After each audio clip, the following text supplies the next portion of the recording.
क्या हुआ? कोई गलती हो गई? हो सकता है अनजाने में कुछ गलत हो गया या जान के कोई ऐसा कदम उठाया जिस पर पछतावा हो रहा है। जीवन में गलतियां सभी से होती हैं। कई ऐसी होती हैं जो जिंदगी भर ठेस पहुंचाती हैं। दरअसल जीवन एक लंबी सड़क की तरह है और इस सड़क में गड्ढे, उतार चढ़ाव, स्पीड ब्रेकर और दूसरी कई रुकावटें भी आती हैं। अक्सर इन रुकावटों से बचने के लिए हम एक सहज और आरामदायक रास्ता चुनने की कोशिश भी करते हैं, जिसके चलते कई बार गलत कदम उठा लेते हैं और वहीं पहुंच जाते हैं जहां से हमने शुरुआत की थी। इसलिए अपनी गलतियों से सीख लेते हुए सजग रहकर आगे बढ़ना बेहद जरूरी है। हेलो इंडिया, मैं हूं पराक्रम। हेलो इंडिया, मैं हूं प्रीति।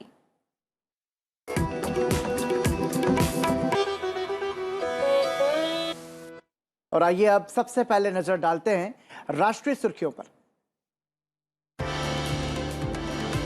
डेनमार्क की प्रधानमंत्री मेटे फ्रेडरिक्सन अपने 3 दिवसीय भारत दौरे के लिए आज सुबह दिल्ली पहुंची। विदेश राज्य मंत्री मीनाक्षी लेखी ने दिल्ली एयरपोर्ट पर उनका गर्मजोशी से स्वागत किया। इस दौरान वो राष्ट्रपति रामनाथ कोविंद से मुलाकात करेंगी और प्रधानमंत्री नरेंद्र मोदी के साथ द्विपक्षीय वार्ता करेंगी। सरकारी एयरलाइन एयर इंडिया की कमान अब टाटा समूह के हाथ में होगी। सरकार की ओर से आज इसका ऐलान कर दिया गया। एयर इंडिया के लिए टाटा समूह ने 18,000 करोड़ रुपए की बोली लगाई थी। रतन टाटा ने welcome back air India tweet कर फैसले का स्वागत किया। भारतीय रिजर्व बैंक ने लगातार 8वीं बार अपनी प्रमुख ब्याज दरों में कोई बदलाव नहीं किया है। मुंबई में आज मौद्रिक नीति की घोषणा करते हुए भारतीय रिजर्व बैंक के गवर्नर शक्तिकांत दास ने ये जानकारी दी। उन्होंने कहा कि आर्थिक सुधार की प्रक्रिया को समर्थन देने के लिए पर्याप्त तरलता सुनिश्चित की जा रही है। आरबीआई ने अर्थव्यवस्था की रिकवरी को सहारा देने के लिए दरों में कोई बदलाव नहीं किया है। भारतीय वायुसेना ने शुक्रवार को अपना 89वां स्थापना दिवस मनाया। इस मौके पर मुख्य आयोजन गाजियाबाद स्थित हिंडन एयरबेस पर किया गया, जहां सेना ने अपनी आन बान और शान का प्रदर्शन किया। वायुसेना प्रमुख वीआर चौधरी ने परेड को संबोधित करते हुए कहा कि मौजूदा समय में काफी चुनौतियां बढ़ती जा रही हैं। उन्होंने देश को भरोसा दिलाया कि किसी भी बाहरी शक्ति को हमारी सीमा में नहीं घुसने दिया जाएगा। केरल में फिर 10,000 से ज्यादा कोरोना वायरस के मामले सामने आए हैं। पिछले 24 घंटों में यहाँ 10,944 नए मामले सामने आए, जबकि 120 लोगों की मौत हुई है। राज्य में फिलहाल 1 लाख से ज्यादा सक्रिय मामले हैं, जबकि अब तक 46 लाख से ज्यादा लोग कोरोना से रिकवर हो चुके हैं। मरने वालों की संख्या बढ़कर 26,000 को पार कर गई है। बीजेपी अध्यक्ष जेपी नड्डा ने कहा,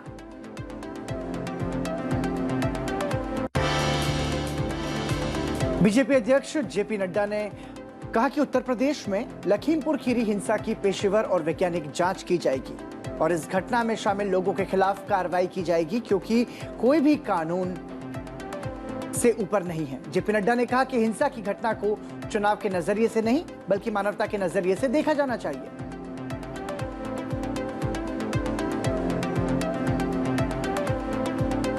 और राष्ट्रीय सुर्खियों के बाद आइए एक नजर डालते हैं राज्यों से आ रही बड़ी खबरों पर।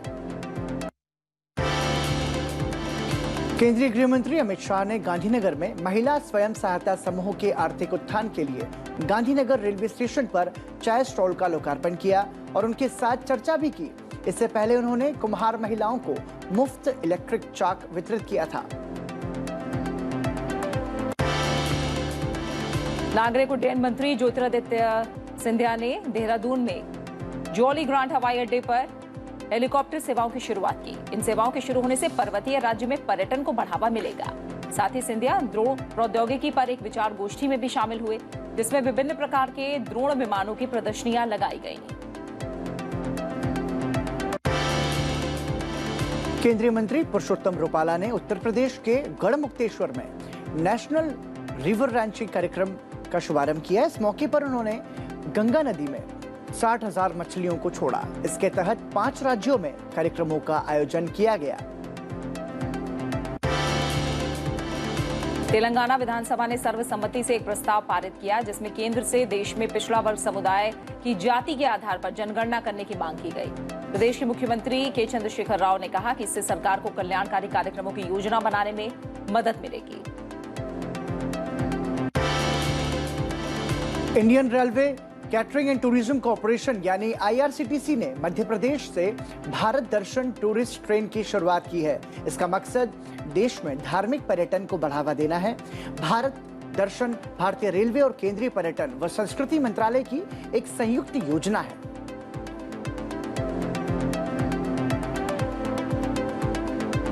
और आइए अब एक नजर डालते हैं अंतर्राष्ट्रीय सुर्खियों पर। प्रधानमंत्री नरेंद्र मोदी ने जापान के प्रधानमंत्री फुमियो किशिदा से फोन पर बात की।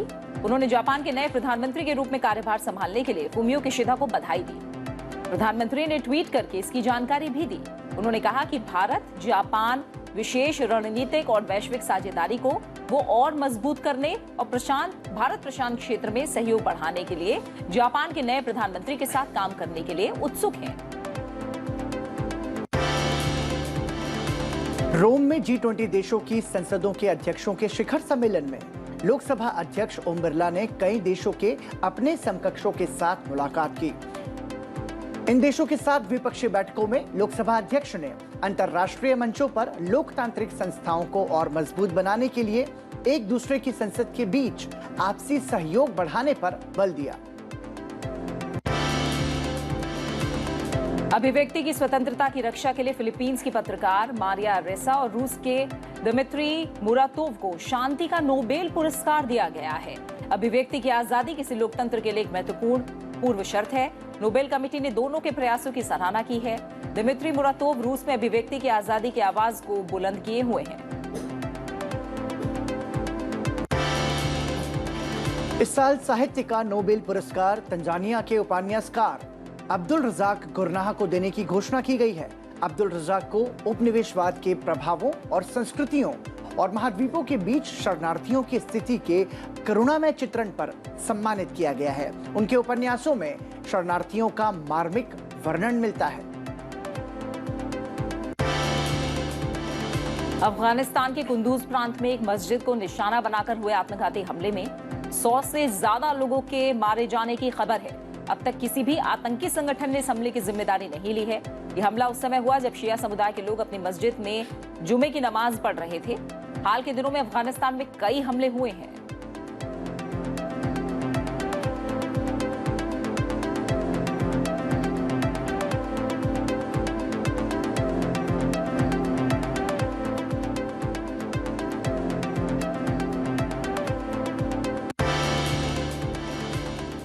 और अब कुछ बड़ी खबरों पर थोड़ा और विस्तार से नजर डालते हैं। डेनमार्क की प्रधानमंत्री मेटे फ्रेडरिक्सन अपने 3 दिवसीय भारत दौरे के लिए आज सुबह दिल्ली पहुंची हैं। विदेश राज्य मंत्री मीनाक्षी लेखी ने दिल्ली एयरपोर्ट पर उनका गर्मजोशी से स्वागत किया। मेटे फ्रेडरिक्सन 9 से 11 अक्टूबर तक भारत दौरे पर रहेंगी। इस दौरान वह राष्ट्रपति रामनाथ कोविंद से मुलाकात करेंगी और प्रधानमंत्री नरेंद्र मोदी के साथ द्विपक्षीय वार्ता करेंगी। भारत के लिए मेटे फ्रेडरिक्सन का ये दौरा बहुत अहम है क्योंकि पिछले मार्च से लागू कोरोना प्रतिबंध के बाद भारत का दौरा करने वाली वो पहली राष्ट्राध्यक्ष हैं।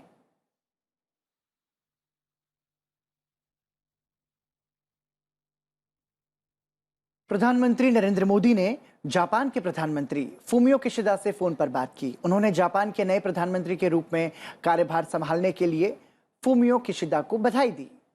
प्रधानमंत्री ने ट्वीट करके इस बात की जानकारी दी और कहा कि भारत जापान विशेष रणनीतिक और वैश्विक साझेदारी को और मजबूत करने और भारत प्रशांत क्षेत्र में सहयोग बढ़ाने के लिए जापान के नए प्रधानमंत्री के साथ काम करने को लेकर वो काफी उत्सुक हैं। जापान की संसद ने पूर्व विदेश मंत्री फुमियो किशिदा को सोमवार को देश का नया प्रधानमंत्री चुना था।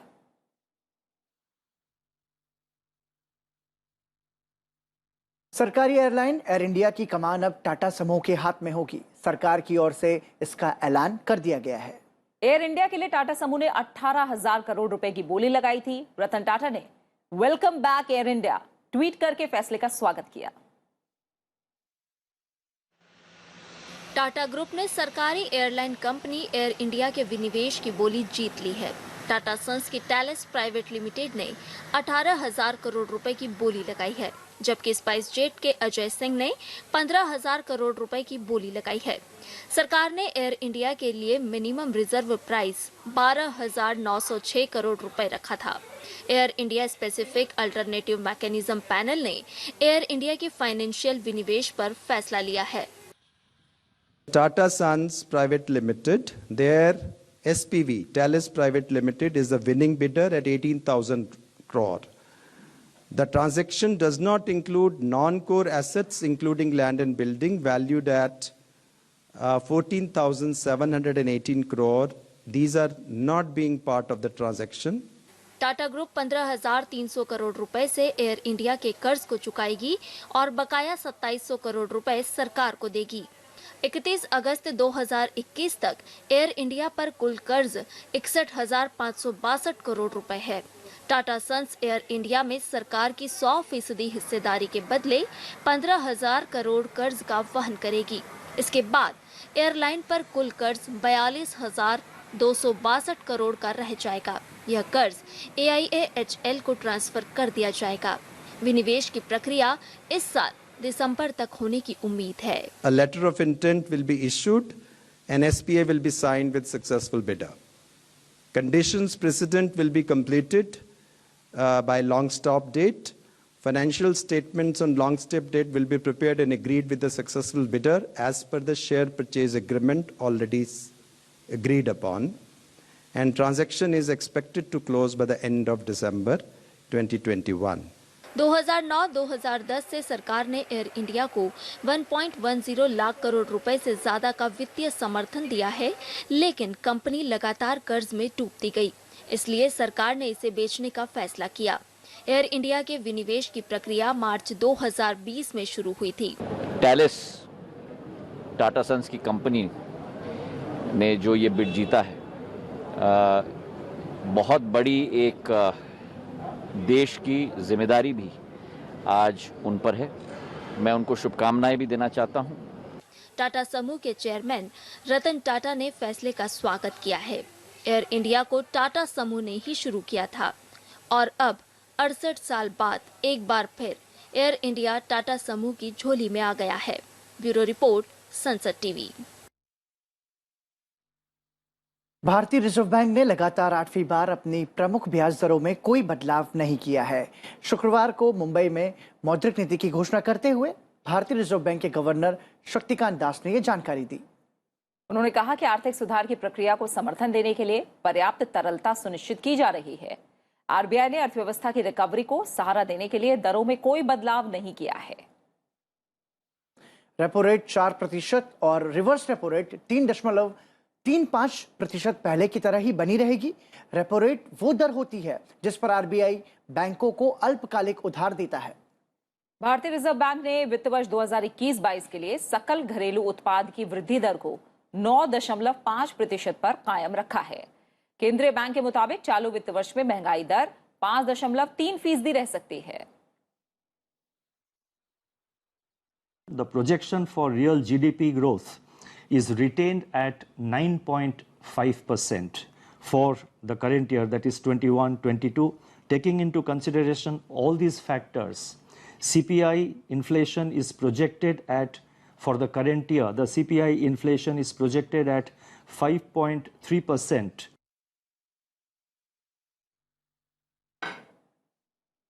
आरबीआई ने अर्थव्यवस्था में लिक्विडिटी बढ़ाने और डिजिटल लेन देन को आसान बनाने समेत कई उपायों का ऐलान किया है। रिजर्व बैंक ने स्मॉल फाइनेंस बैंकों के लिए special long term repo operations की अवधि को 31 दिसंबर 2021 तक बढ़ा दिया है। आरबीआई ने देश भर में ऑफलाइन माध्यम से खुदरा डिजिटल पेमेंट का फ्रेमवर्क लाने का प्रस्ताव रखा है। आरबीआई ने IMPS के जरिए पैसे भेजने की लिमिट को 2 लाख रुपए से बढ़ाकर 5 लाख रुपए कर दिया है।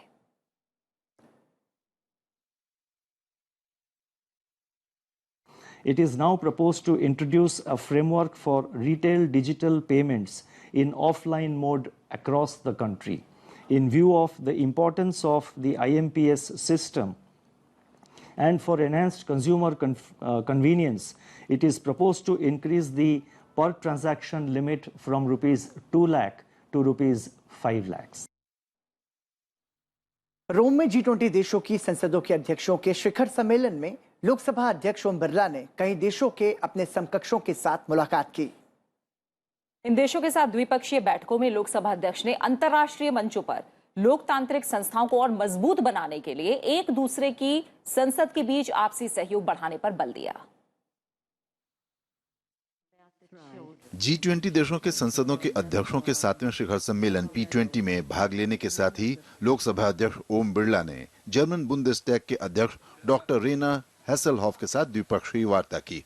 बातचीत में दोनों नेताओं ने लोकतांत्रिक लोकाचार, हरित और सतत विकास में सहयोग पर चर्चा की। इटली की सीनेट की अध्यक्ष सुश्री मारिया एलिजाबेटा कैसेलाती के साथ भी लोकसभा अध्यक्ष ओम बिरला ने द्विपक्षीय बैठक की। बैठक में दोनों नेताओं ने लोकतांत्रिक मूल्यों, समावेशी विकास और मानवाधिकारों की रक्षा सहित कई अहम विषयों पर आपसी सहयोग को लेकर चर्चा की। लोकसभा अध्यक्ष ओम बिरला ने इंडोनेशियाई प्रतिनिधि सभा के अध्यक्ष डॉक्टर पुआन महारानी के साथ मुलाकात की। इस मुलाकात में दोनों नेताओं ने आर्थिक विकास के लिए ब्लू इकोनॉमी और जलवायु परिवर्तन में आपसी सहयोग बढ़ाने की आवश्यकता पर बल दिया। सम्मेलन के दूसरे दिन लोकसभा अध्यक्ष ओम बिरला ने national assembly of south Africa की स्पीकर सुश्री नोसिवोवे नोलुथांडो मापिसा नाकाकुला के साथ बैठक की। मुलाकात के दौरान दोनों नेताओं के बीच रक्षा, शिक्षा और स्वास्थ्य के क्षेत्र में आपसी सहयोग बढ़ाने पर चर्चा हुई। बहरहाल G20 देशों की संसद अध्यक्षों के साथ लोकसभा अध्यक्ष ओम बिरला की इन मुलाकातों में सभी देशों के साथ अंतर्राष्ट्रीय मंचों पर लोकतांत्रिक संस्थाओं को जमीनी स्तर पर मजबूत करने, स्वतंत्रता की 75वीं वर्षगांठ पर आजादी के अमृत महोत्सव सहित राजनीतिक, आर्थिक और व्यापारिक संबंधों में आपसी सहयोग बढ़ाने की आवश्यकता पर बल दिया गया। ब्यूरो रिपोर्ट, संसद टीवी। और आइए अब आपको बताते हैं आज संसद टीवी पर प्रसारित होने वाले विशेष कार्यक्रमों के बारे में। हेलो इंडिया के बाद सुबह 9 बजे आप देख सकते हैं हमारा खास कार्यक्रम सार्थक संवाद। शाम 7 बजे आप संसद टीवी पर देख सकते हैं मुद्दा आपका। इसके बाद 7:30 बजे देखिए हमारा खास कार्यक्रम टू द पॉइंट। रात 8 बजे दिन भर की बड़ी खबरों पर आधारित न्यूज बुलेटिन आज की खबर। और इसके बाद रात 8:30 बजे आप देख सकते हैं हमारा विशेष कार्यक्रम न्यू इंडिया डिबेट। रात 9 बजे संसद टीवी पर आप देख सकते हैं हमारा खास कार्यक्रम द डिफेंडर्स। रात 9:30 बजे देखिए पर्सपेक्टिव। और रात 10 बजे आप संसद टीवी पर देख सकते हैं हमारा कार्यक्रम assembly debate.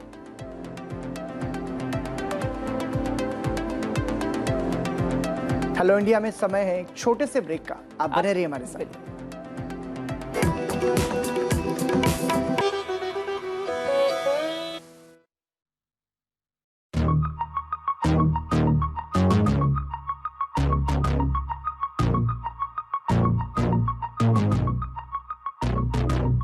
Legislative matters of states, critical issues, state assemblies discuss and debate.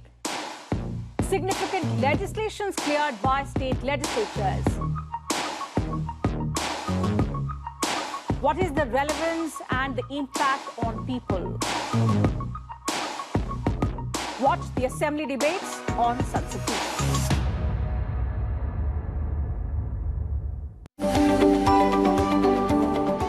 We all know the importance of good health, but often we don't know how to achieve it. There's plenty of information available, but again, we don't know what is right and what is wrong.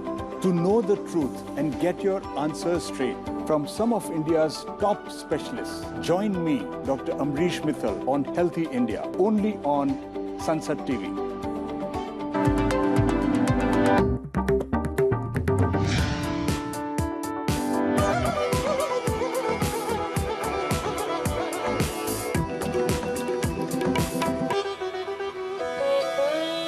Break के बाद एक बार फिर आप सभी का स्वागत है और अब बात करेंगे आज के इतिहास की।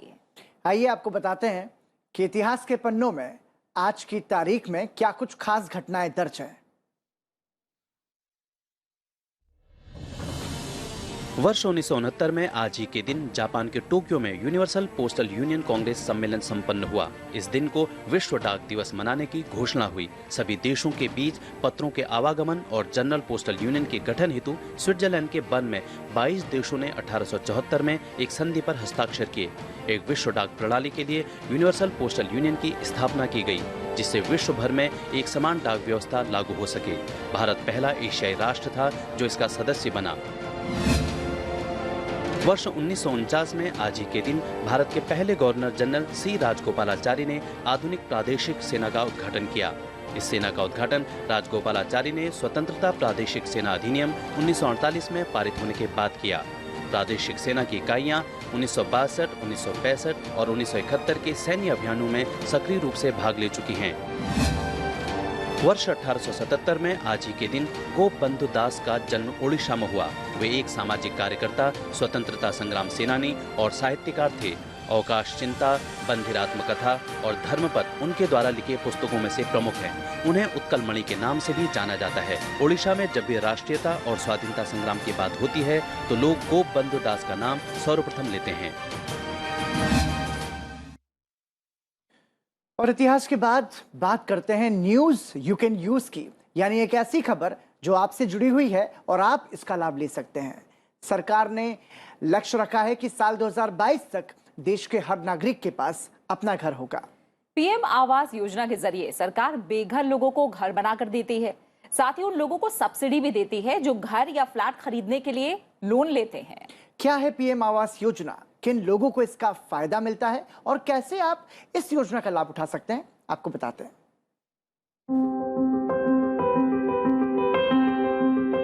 भारत सरकार ने 2022 तक बेघर लोगों को घर देने की योजना बनाई है। योजना के तहत सरकार बेघर लोगों को घर बनाकर देती है और साथ ही उन लोगों को सब्सिडी मिलती है जो लोन पर घर या फ्लैट खरीदते हैं। पीएम आवास योजना ग्रामीण में आवेदन करने के लिए सरकार ने मोबाइल आधारित एक आवास ऐप बनाया है। इसे गूगल के प्ले स्टोर से डाउनलोड किया जा सकता है। ऐप पर आपको मोबाइल नंबर की सहायता से लॉगिन करके आईडी बनानी होगी। PMAY-G के तहत घर पाने के लिए आवेदन करने के बाद केंद्र सरकार लाभार्थियों का चुनाव करती है।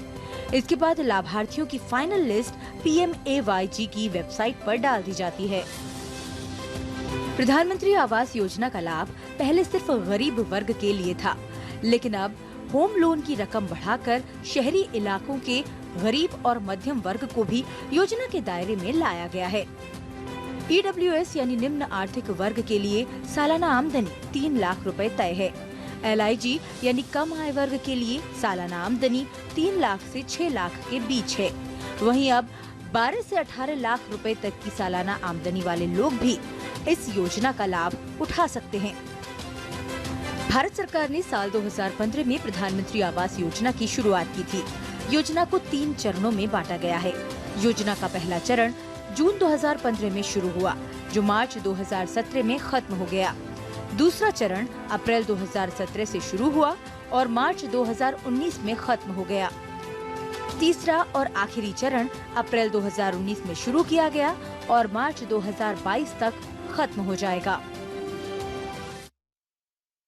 प्रधानमंत्री आवास योजना, जिसके जरिए सरकार ने लक्ष्य रखा है कि भारत के हर एक व्यक्ति के पास उसका अपना पक्का घर हो। प्रीति, भारत बहुत बड़ा देश है और उसमें इतनी महत्वाकांक्षी योजना, मुझे लगता है कि एक नए भारत की तस्वीर को भी साकार कर सकती है। बिल्कुल, 2022 जब हम आज़ादी की 75वीं सालगिरह मना रहे होंगे, उस समय तक लक्ष्य रखा गया है कि तब तक हर व्यक्ति के पास अपना घर हो। और जाहिर तौर पर जैसे आपने कहा, पराक्रम काफी महत्वाकांक्षी योजना है और जल्दी इस सपने को साकार होता हम देखेंगे। और आइए अब हम अगले सेगमेंट की ओर बढ़ते हैं। अगला सेगमेंट हमारा है टेक क्लास। भविष्य के कंप्यूटर्स क्या आज की ही तरह होंगे या तकनीक इन्हें भी बदल देगी? कंप्यूटर वैज्ञानिक और क्वांटम फिजिक्स के जानकार क्वांटम कंप्यूटर को इस सवाल का जवाब मानते हैं। लेकिन अब आपके मन में यह सवाल होगा कि क्या है ये क्वांटम तकनीक और सामान्य कंप्यूटर से कैसे अलग है? इन सभी सवालों के जवाब के लिए चलते हैं हमारे सहयोगी अमृता चौरसिया के पास। शुक्रिया प्रीति और पराक्रम। क्वांटम कंप्यूटर को समझने के लिए पहले आपको एक साधारण कंप्यूटर को समझना होगा। एक साधारण कंप्यूटर चिप बिट्स का इस्तेमाल करता है। चिप बिट्स छोटे स्विच की तरह होते हैं, हर वो ऐप जिसका हम यूज करते हैं या हर वो वेबसाइट जिसे हम खोलते हैं और हर वो फोटो जो हम कैमरे या मोबाइल से खींचते हैं, ये सभी ऐसे ही लाखों करोड़ों बिट्स से बनती है। लेकिन ये तकनीक हमें आज तक ये नहीं बता सकी कि वास्तव में ब्रह्मांड किस तरह से काम करता है। यहाँ तक कि मानव के बनाए गए सबसे बेहतरीन सुपर कंप्यूटर भी आज तक इस सवाल का जवाब नहीं दे पाए। तो क्या है क्वांटम कंप्यूटर? क्वांटम तकनीक दरअसल हमारे फिजिक्स की नींव है, जो कि केमिस्ट्री से भी जुड़ी हुई है, जिसका सीधा संबंध बायोलॉजी से है। वैज्ञानिकों को फिजिक्स, केमिस्ट्री और बायोलॉजी की सटीक गणना के लिए ज्यादा बेहतर कंप्यूटर तकनीक की जरूरत है, जो तीनों में मौजूद किसी भी अनिश्चितता को चुटकियों में हल कर सके। और ये काम क्वांटम कंप्यूटर ही बेहतर ढंग से कर सकता है। बिट्स के बजाय क्वांटम कंप्यूटर क्यूबिट्स का इस्तेमाल करता है, यानी कि बिट्स की तरह ऑन या ऑफ होने के बजाय ये क्यूबिट्स उस स्थिति में भी हो सकते हैं जिसे सुपरपोजिशन कहते हैं। क्यूबिट्स की सुपरपोजिशन ही क्वांटम तकनीक को इतना शक्तिशाली बनाती है। तो कैसे काम करती है क्वांटम तकनीक? इसे आप ऐसे समझें कि अगर हम एक साधारण कंप्यूटर को भूल भुलैया से बाहर निकलने का रास्ता बताने के लिए कहें, तो हर संभव रास्ते को वो बारी बारी से आजमाएगा जब तक कि सही रास्ता ना मिल जाए, जबकि एक क्वांटम कंप्यूटर एक ही बार में भूल भुलैया से बाहर निकलने वाले हर रास्ते को दिखा सकता है। क्वांटम कंप्यूटिंग की मदद से हम उन जटिल सवालों के जवाब भी पा सकते हैं जिन्हें हल करने में हमारे सुपर कंप्यूटर्स को लाखों साल लगे। यानी ये सामान्य और सुपर कंप्यूटर से कई गुना तेज है। जटिल सवालों का तुरंत और सटीक जवाब, और सबसे इंपॉर्टेंट बात यह है कि क्वांटम इंक्रिप्शन को कॉपी या हैक नहीं किया जा सकता। ये पूरी तरह से सेंधमारी से मुक्त होगी। तो क्वांटम कंप्यूटिंग दुनिया का नक्शा बदल सकती है। दवाओं और चिकित्सा के क्षेत्र से लेकर संचार के तौर तरीकों और आर्टिफिशियल इंटेलिजेंस को पूरी तरह से बदल कर रख देगी ये तकनीक। मौजूदा वक्त में IBM, माइक्रोसॉफ्ट और गूगल इंक जैसी बड़ी IT कंपनियां इसे बनाने की कोशिशों में जुटी हैं। और टेक क्लास के बाद आगे बढ़ते हैं और बात करते हैं आज के दिन की। प्रीति, एक वो ज़माना था जब हाथों से चिट्ठियां लिखा करते थे और जो डाकिया होता था उसके आने का इंतज़ार होता था त्योहारों पर और अलग अलग मौक़ों पर। लेकिन अब वो बात मेल में, व्हाट्सएप में, बेशक दूरियों को कम किया है, लेकिन वो भाव नहीं दिखता। जी, इंटरनेट के ज़माने में हमें डाकिये की आवाज़ ज़रूर कम सुनाई देती है, लेकिन ये काफ़ी इंटरेस्टिंग है जानना कि आखिर पोस्ट ऑफिस जो पहला बना उसकी शुरुआत कैसे हुई, क्यों पोस्ट ऑफिस डे मनाया जाता है। डाक विभाग देश के सबसे पुराने विभागों में से एक है और आज ही के दिन इस विभाग की स्थापना की गई थी। तो फिलहाल मुझे और पराक्रम को इजाजत दीजिए और आप जानिए कि 9 अक्टूबर को क्यों मनाया जाता है अंतर्राष्ट्रीय डाक दिवस। नमस्कार।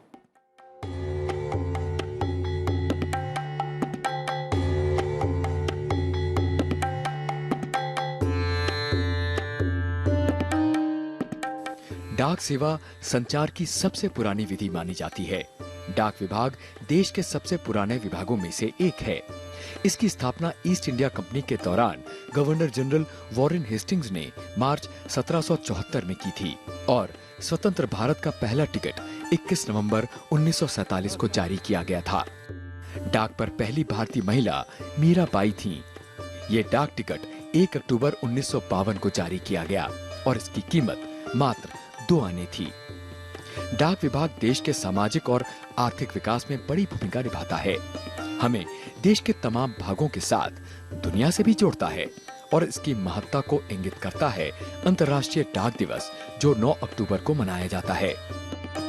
1874 में आज ही के दिन स्विट्जरलैंड के बर्न में यूनिवर्सल पोस्टल यूनियन की भी स्थापना हुई थी और